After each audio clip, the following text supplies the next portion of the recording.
اعوذ باللہ من الشیطان الرجیم بسم اللہ الرحمن الرحیم وبہ نستعین وہو خیر المعین۔ الدرس الرابع الاسم المعرب الفصل الثالث الاسم المعرب على نوعین منصرف وهو ما ليس فيه سببان من الاسباب التسعة كزيد ويسمى متمكنا وحكمه ان تدخله الحركات الثلاث مع التنوين مثل ان تقول جاءني زيد رأيت زيدا ومررت بزيد وغير منصرف وهو ما فيه سببان من الأسباب التسعة أو واحدة منها تقوم مقامهما۔ اس فصل ثالث میں جو باب اول کے مقدمہ کی تیسری فاصلہ ہے، اس میں ارشاد فرماتے ہیں کہ بھئی جو آپ اس میں معرب پہلے پڑھ چکے ہیں، اس کا اعراب بھی پڑھ چکے، تفصیلات واضح ہو گئیں، اب ایک تقسیم باقی ہے، تو اس میں معرب کو اب تقسیم کرتے ہیں دو قسموں کی طرف۔ یہ جو اس میں معرب آپ نے پڑھا، اسم کی کتنی قسمیں؟ دو، معرب اور مبنی۔ مبنی باب دوم میں پڑھیں گے اور معرب باب اول میں۔ معرب کی تعریف کیا تھی، اس کا حکم کیا تھا، اس کے اعراب کیا کیا تھے، سب دو تفصیلات واضح ہو گئیں۔ اب فرماتے ہیں یہی جو آپ اس میں معرب پڑھ رہے ہیں، اس کی پھر آگے دو قسم، یا وہ منصرف ہوگا یا غیر منصرف ہوگا۔ جو منصرف ہے وہ بھی معرب، جو غیر منصرف ہے وہ بھی معرب۔ تو اسم یا منصرف ہوگا یا اس میں معرب، یا غیر منصرف ہوگا یا منصرف ہوگا۔ تو یہ اسم جو معرب ہے اور منصرف ہے، اس کے چار نام، تین تو پہلے پڑھ چکے نا آپ، کہ معرب،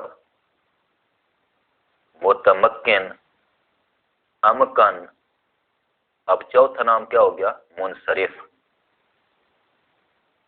اور جو اس میں معرب غیر منصرف ہے، اس کے تین نام ہیں غیر منصرف کے، معرب، متمکن اور غیر منصرف۔ امکن اس کا نام نہیں ہے۔ منصرف اس کا حکم یہ، منصرف کی تعریف کیا ہے کہ جس میں دو سبب از اسباب معنی صرف موجود نہ ہوں، یا ایک سبب جو دو کا قائم مقام ہوتا ہے وہ بھی اس میں نہ پایا جائے، تو وہ منصرف ہوتا ہے۔ تو منصرف کا حکم کیا ہے؟ فرماتے ہیں منصرف کا حکم یہ ہے کہ اس پر تنوین بھی داخل ہو سکتی ہے، اور تینوں حرکتیں ضمہ، فتح، کسرہ، یہ بھی اس پر داخل ہو سکتی ہیں، کسی شے سے وہ مانے نہیں ہے۔ تو غیر منصرف کسے کہتے ہیں؟ بھائی جس میں دو سبب از اسباب معنی صرف پائے جائیں، یا ایک ایسا سبب جو دو کا قائم مقام ہو وہ پایا جائے، تو وہ اسم غیر منصرف ہو جائے گا۔ تو غیر منصرف کا حکم کیا ہے کہ بھئی غیر منصرف پر نہ کسرہ داخل ہو سکتا ہے، نہ تنوین داخل ہو سکتی ہے۔ تنوین سے مراد کون سی؟ تنوین تمکن۔ منصرف پر تنوین تمکن داخل ہو سکتی ہے، غیر منصرف پر تنوین تمکن داخل نہیں ہو سکتی۔ اس تنوین تمکن کو تنوین صرف بھی کہا جاتا ہے۔ تو منصرف پر تنوین صرف، منصرف پر تنوین صرف داخل ہو سکتی ہے، لیکن غیر منصرف پر تنوین صرف نہیں آ سکتی۔ ایک اسم ہو گیا منصرف اور ایک ہو گیا غیر منصرف، ان دونوں کا حکم، اس کے درمیان فرق واضح ہو گیا کہ منصرف پر تمام حرکات بھی داخل ہو سکتی ہیں اور تنوین صرف بھی داخل ہو سکتی ہے، مگر غیر منصرف پر تنوین صرف بھی داخل نہیں ہو سکتی اور تمام حرکات بھی داخل نہیں ہو سکتی۔ بعض حرکات داخل ہو سکتی ہیں، بعض داخل نہیں ہو سکتی۔ تو یہ جو اسم ایک ہوتا ہے نا، اسم ایک ہوتا ہے فعل، اسم منصرف ہوتا ہے، غیر منصرف ہوتا ہے۔ فعل جو ہوتا ہے فعل، اس پر نہ تنوین داخل ہو سکتی ہے، تنوین صرف اس پر نہیں آ سکتی، اور تمام حرکات بھی اس پر نہیں آ سکتی، کسرہ نہیں آ سکتا۔ مگر جو اسم منصرف ہے اس پر کسرہ بھی آ سکتا ہے، تنوین صرف بھی آ سکتی ہے۔ تو جو اسم غیر منصرف ہے وہ غیر منصرف بنتا کیوں ہے؟ کیونکہ وہ فعل کے مشابہ ہو گیا، اس لیے غیر منصرف ہو گیا۔ جس میں دو سبب از اسباب منع صرف پائے جائیں، یعنی جس میں دو فرعیتیں پائی جائیں، وہ اسم غیر منصرف بن جاتا ہے کیونکہ وہ فعل کے مشابہ ہو گیا۔ جب فعل کے مشابہ ہو گیا تو جو حکم فعل کا تھا وہی حکم اس اسم پر آ جائے گا۔ فعل کا حکم یہ ہے کہ اس پر تنوین داخل نہیں ہو سکتی، اس پر کسرہ داخل نہیں ہو سکتا، لذا جو اسم فعل کے مشابہ ہو گیا ہے وہ ان دونوں چیزوں سے محروم ہو جائے گا، غیر منصرف، نہ اس پر تنوین آئے گی نہ کسرہ آئے گا۔ بھئی ایک اسم مبنی ہوتا ہے، ایک اسم غیر منصرف ہوتا ہے، ایک اسم منصرف ہوتا ہے۔ تو جو غیر منصرف ہے یہ مبنی اور منصرف کے درمیان گویا کے واسطہ ہے۔ مبنی وہ ہے کہ جس پر کوئی حرکت بھی نہیں آ سکتی، یعنی نہ رافع نہ نصب نہ جر، وہ تمام حرکات سے محروم ہوتا ہے کیونکہ مبنی آن باشد کے مانند برقرار۔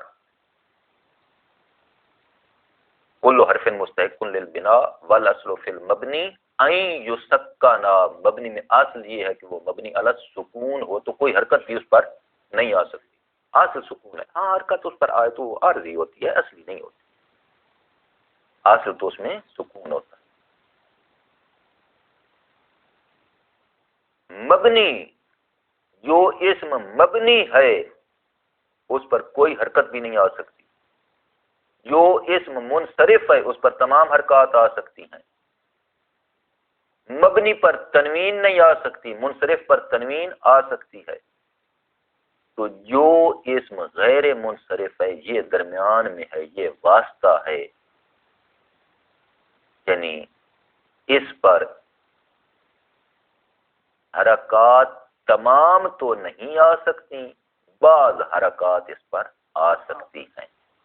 ہاں کسرہ نہیں آ سکتا، باقی اس پر آ سکتی، تو بعض اس پر آ سکتے ہیں، بعض سے یہ محروم ہے۔ تو یہ گویا کہ بین ہے، درمیان ہے، کیونکہ مبنی پر کوئی بھی نہیں آ سکتی، منصرف پر سب آ سکتی ہیں، غیر منصرف پر بعض آ سکتی۔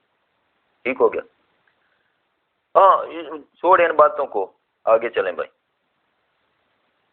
اسم کی دو قسمیں، اسم منصرف اور غیر منصرف۔ منصرف وہ ہوتا ہے کہ جس میں دو سبب از اسباب منع صرف نہ پائے جائیں، یا جو ایک سبب دو کا قائم مقام ہو وہ بھی نہ پایا جائے تو وہ منصرف ہوگا، اور جس میں دو سبب از اسباب منع صرف پائے جائیں یا ایک سبب جو دو کا قائم مقام ہوتا ہے وہ پایا جائے تو وہ اسم غیر منصرف ہو جاتا ہے۔ یہ اسم مبنی کیوں ہوتا ہے؟ چونکہ حرف کے مشابہ ہو جاتا ہے اس لیے وہ مبنی ہو جاتا ہے۔ کلمہ کی تین قسم ہے نا، اسم، فعل اور حرف۔ سب سے افضل کون ہے؟ اسم۔ اس کے بعد والا درجہ کس کا ہے؟ فعل کا۔ آخری درجہ کس کا ہے؟ حرف کا۔ تو اس کا مطلب یہ ہوا کہ حرف بہت پست ہے، تمام تین قسموں سے گھٹیا ہے، اور اسم ان تمام تین قسموں میں سے بلند تر ہے۔ تو اگر اسم جو وہ بلند تر ہے، بہت بلند ہے، اگر وہ اسم جو اتنا بلند ہے وہ اس حرف کی عادات اور صفات کو اپنائے جو بہت گھٹیا اور بہت پست ہے، تو وہ اسم اسمیت سے خارج ہو جائے گا، یعنی اسم کے احکام سے وہ خارج ہو جائے گا۔ بس ایک ہی دفعہ اس کے ساتھ ملا تو اس نے اتنا شدید گناہ کیا کہ جس نے اس کو اس سے خارج کر دیا۔ اب گناہان کثیرہ ہوتے ہیں نا، ان میں سے بعض کبیرہ، بعض صغیرہ، کبیرہ پھر اکبر الکبائر۔ جو معصوم کا قاتل ہو وہ بدترین قاتل ہے، اور جو معصوم کے ہاتھوں قاتل ہو وہ بدترین مقتول ہے۔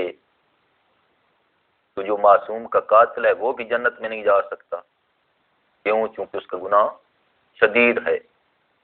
اور جو معصوم کے ہاتھوں قاتل ہو جائے وہ بھی جنت میں نہیں جا سکتا، کیونکہ معصوم نے تب ہی قتل کیا ہے کہ وہ اس کا حقدار جنت کا نہیں تھا تب۔ اچھا، تو اسی طرح باقی گناہ جو ہیں مثلا وہ اس سے ذرا خفیف ہیں، ان میں توبہ ہو سکتی ہے وغیرہ وغیرہ۔ تو اسم جو بلند ترین مقام والا ہے، اگر وہ پست ترین اور گھٹیا ترین کی عادات کو اختیار کر لے، اس کے مشابہ ہو جائے، تو وہ مبنی ہو جائے گا، صرف ایک مشابہت کی وجہ سے مبنی ہو جائے گا۔ مگر اسم اگر فعل کے مشابہ ہو جائے تو ایک مشابہت سے غیر منصرف نہیں بنے گا، بلکہ 2 دفعہ مشابہت ہو کم از کم، تب وہ غیر منصرف ہوگا۔ کیوں؟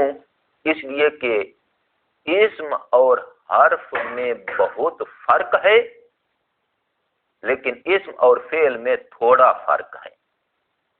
وہ حرف گھٹیا ترین تھا مگر فعل جو ہے وہ گھٹیا ترین نہیں ہے۔ ہاں ٹھیک ہے، اسم کی نسبت پست ہے تو اسم جو ہے وہ اپنے پست کے مشابہ ہوا، ایک دفعہ چھوڑو، کوئی حرج نہیں، معاف کر دو، قابل عفو ہے، غیر منصرف اس کو نہ بناؤ، محروم نہ کرو حرکات سے۔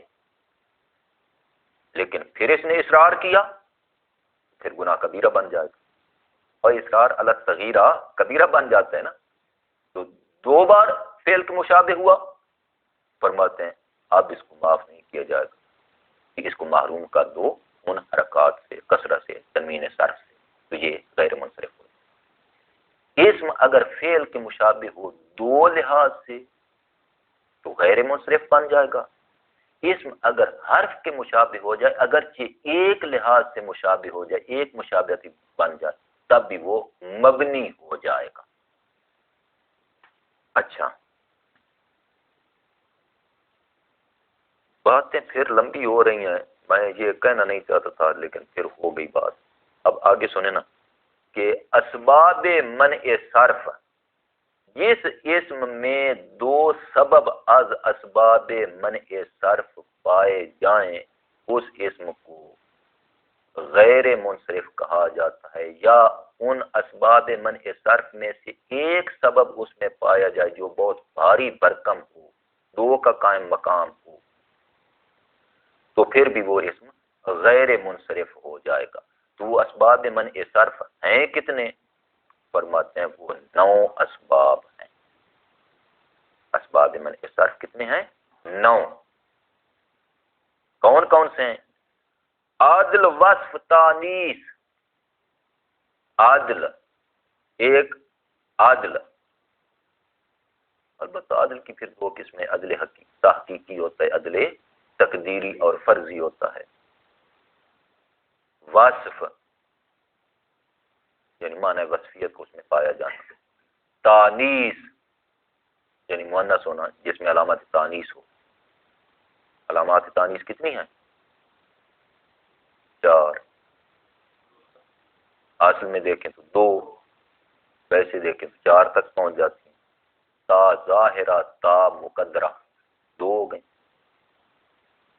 الف مکسورہ، الف ممدودہ، 4 ہو گئے۔ ویسے اگر کہہ دیں کہ علامات تانیث 2 ہیں، ایک تا اور ایک الف، تو بھی ٹھیک ہے۔ تا سے مراد تا ظاہرہ بھی، تا مقدرہ بھی، اور الف سے مراد الف مکسورہ بھی، الف ممدودہ بھی۔ ہاں، تو تانیث اسی طرح معرفہ ہونا یہ اسباب معنی صرف میں سے ہے۔ البتہ معرفہ ہونا اس سے مراد یہ ہے کہ وہ جو معرفہ کی اقسام ہے نا، مضمرات، اعلام، ہاں، وہ تمام 7 مراد نہیں، ان میں سے صرف علم جو ہے یہ اسباب منع صرف میں سے ہے۔ باقی جو 6 قسمیں ہیں یا 5 قسمیں، جو بھی تفصیلات کے مطابق بناتے ہیں، وہ باقی جو اقسام ہے نا معرفت کی، وہ اسباب منع صرف میں سے نہیں ہیں۔ اجماع یہ اسباب منع صرف میں سے ہے۔ جامع یہ بھی اسباب منع صرف میں سے ہے۔ حکم کی جامع کیا ہوتی ہے؟ احکام۔ تو یہ احکام اسباب منع صرف میں سے ہے یا نہیں ہے؟ ہاں نہیں ہے، کیوں؟ حالانکہ جامع فرماتے ہیں جامع سے مراد صرف وہ صیغہ جو منتہی الجموع کا ہے، وہ اسباب منع صرف میں سے، ہر جامع اسباب منع صرف میں سے نہیں ہے۔ منتہی الجموع کا صیغہ کیا ہے؟ 2 ہیں، ایک مفاعل اور ایک مفاعیل۔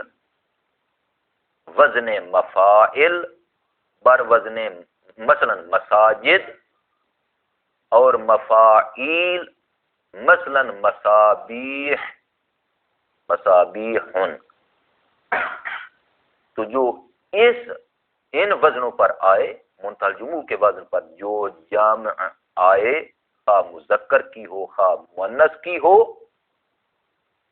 وہ اسباب منع صرف میں سے ہے۔ اور اسباب منع صرف میں سے ہے، اور اتنا بھاری بھرکم اور اتنا بڑا سبب ہے کہ یہ ایک سبب منتہی الجموع، ایک سبب 2 کا قائم مقام بنتا ہے۔ اسی طرح تانیث جو آپ نے پڑھی ہے، تانیث بالالف ہو خواہ الف مکسورہ یا الف ممدودہ، تو وہ ایک سبب 2 کا قائم مقام ہوتا ہے۔ البتہ تانیث اگر تا کے ساتھ ہو تو وہ 2 کا قائم مقام نہیں بن سکتا۔ تانیث بالالف ہو تو وہ ایک سبب 2 کا قائم مقام بنتا ہے۔ ایسے ہی ترکیب اسباب منع صرف میں سے کہ اسم اگر مرکب ہو، مراد یہ ہے کہ نہ مرکب اسنادی ہو نہ مرکب اضافی ہو، اس کے علاوہ مرکب ہو، مرکب بنائی ہو، مثلا نہ مرکب منع صرف ہو، تو وہ اسم کو غیر منصرف بنا دیتی ہے۔ وہ ترکیب اسباب منع صرف میں سے۔ توجہ ہو گئی ہے نا نامیر کی طرف؟ ماشاء۔ اور ایسے ہی وزن فعل یہ اسباب منع صرف میں سے ہے۔ وزن فعل کے جو مخصوص اوزان ہیں، ان پر اگر اسم آ جائے تو جب ایک سبب کوئی اور ساتھ ہو تو وہ غیر منصرف بن جائے گا۔ ایسے ہی الف نون زائدتان۔ تو خلاصہ یہ کہ جو اسم غیر منصرف ہے، اس کا حکم یہ ہے کہ نہ اس پر کسرہ داخل ہو سکتا ہے نہ اس پر تنوین صرف داخل ہو سکتی ہے۔ تنوین صرف کا اور نام کیا ہے؟ تنوین تمکن۔ تنوین کی کل اقسام کتنی ہیں؟ 10۔ کون کون سی؟ ہاں چلو وہ آپ کو یاد ہیں، ہوں گی انشاءاللہ، ٹھیک رہنے دیں۔ تو اسباب منع صرف کتنے ہیں؟ 9۔ ان 9 اسباب میں سے 7 ایسے ہیں کہ جن کے لیے 2 کا وجود ایک اسم میں شرط ہے غیر منصرف ہونے کے لیے۔ 2 اسباب موجود ہوں گے، 2 سبب موجود ہوں گے، تب وہ اسم غیر منصرف بنے گا۔ لیکن 2 سبب، ان 9 میں سے 2 سبب ایسے ہیں کہ اگر ان میں سے صرف ایک بھی آ جائے اسم میں پایا جائے تو وہ ایک ہی غیر منصرف بنانے کے لیے اس اسم کو کافی ہوگا۔ بہرکیف ان اسباب میں سے ایک عدل ہے، اسباب منع صرف میں سے ایک عدل ہے، مگر یہ عدل ایسا سبب نہیں جو دو کا قائم مقام ہو، ساتھ ایک اور سبب کا ہونا بھی ضروری ہے۔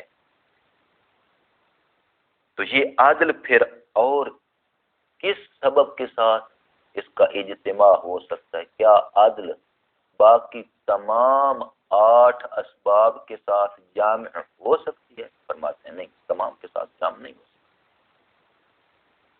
اچھا، بعض کے ساتھ اس کا ہو سکتا ہے، تمام کے ساتھ جامع نہیں ہو سکتا۔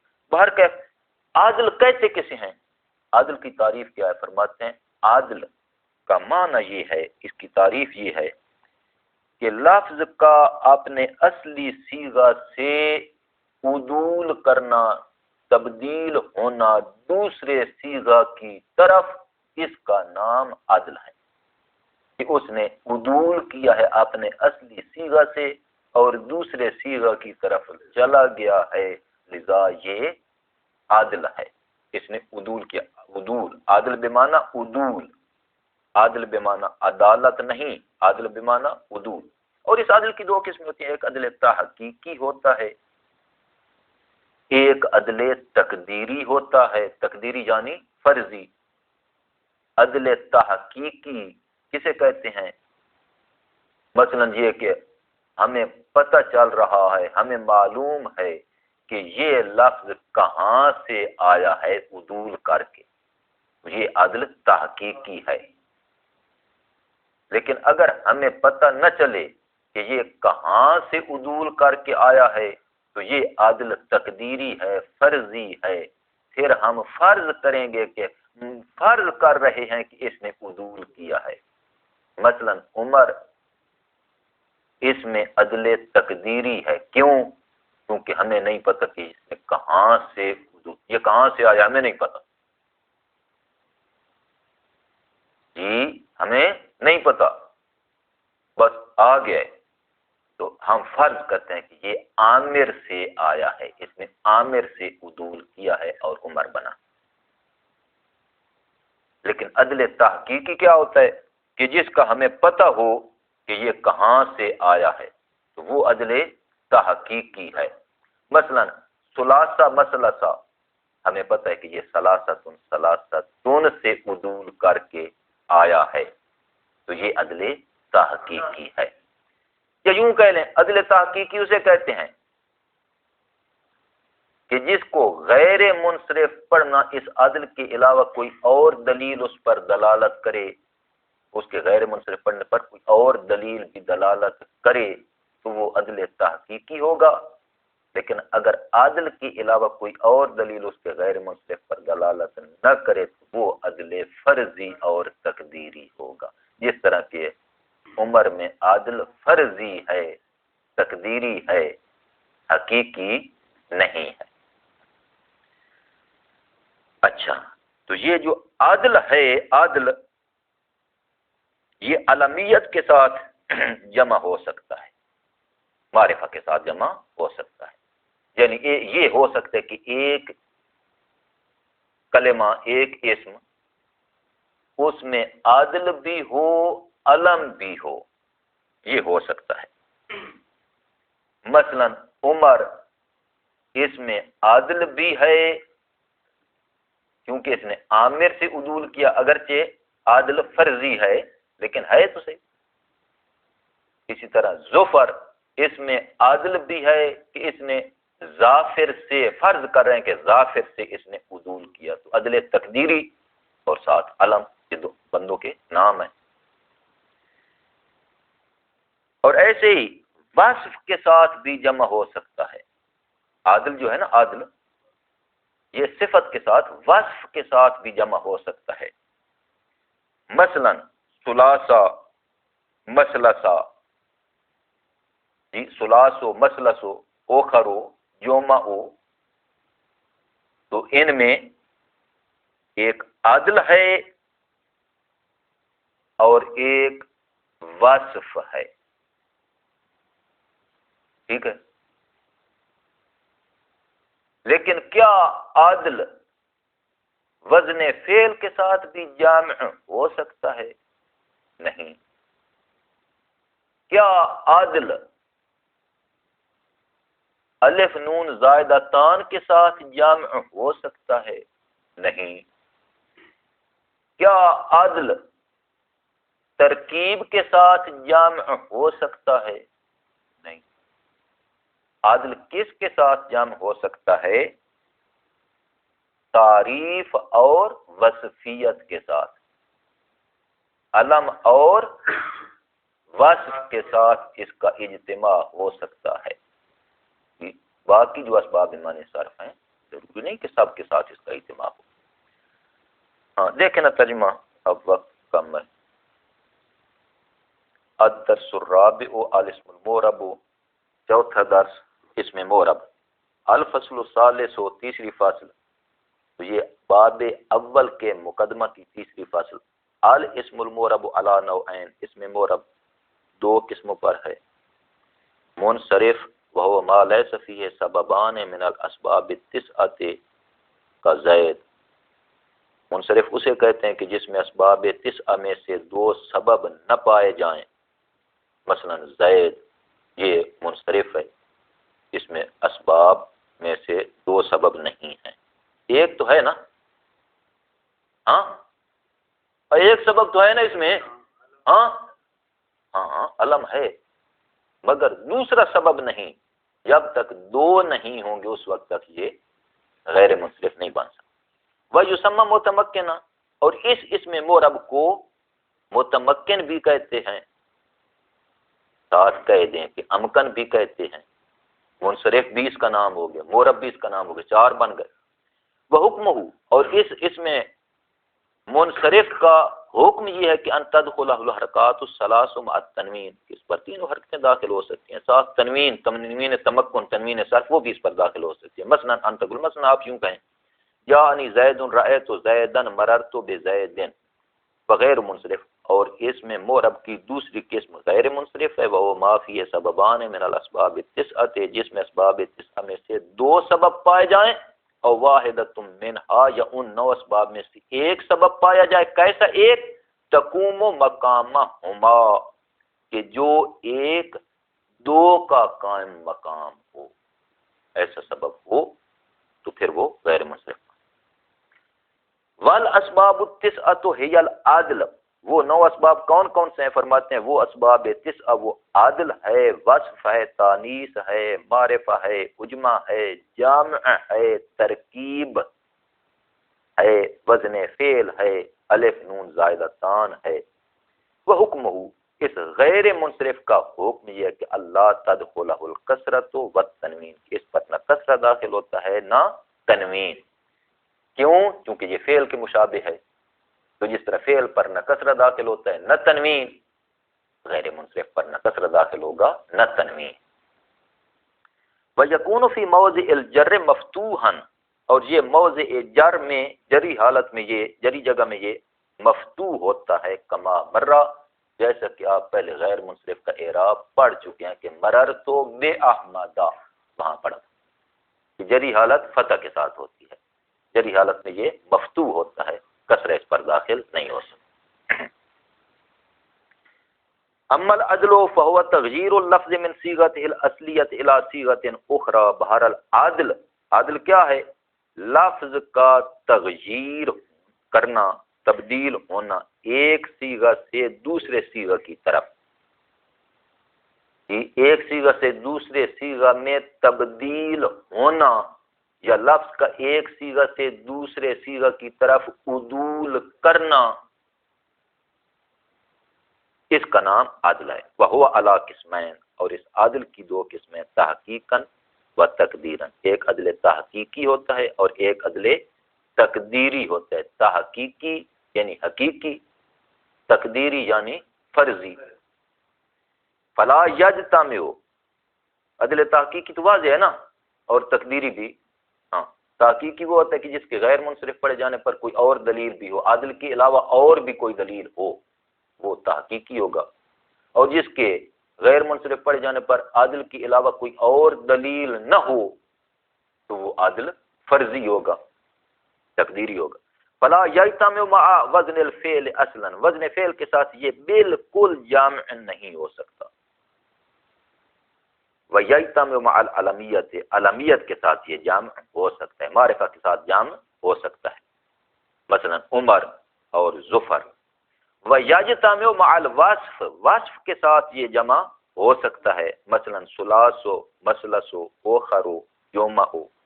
اب یہ جو چند الفاظ ہیں نا، ان میں اس بات کی کچھ تھوڑی سی تفصیل ہے جو انشاءاللہ آئندہ درس میں عرض کروں گا. صلی اللہ علی محمد و آلہ المعصومین.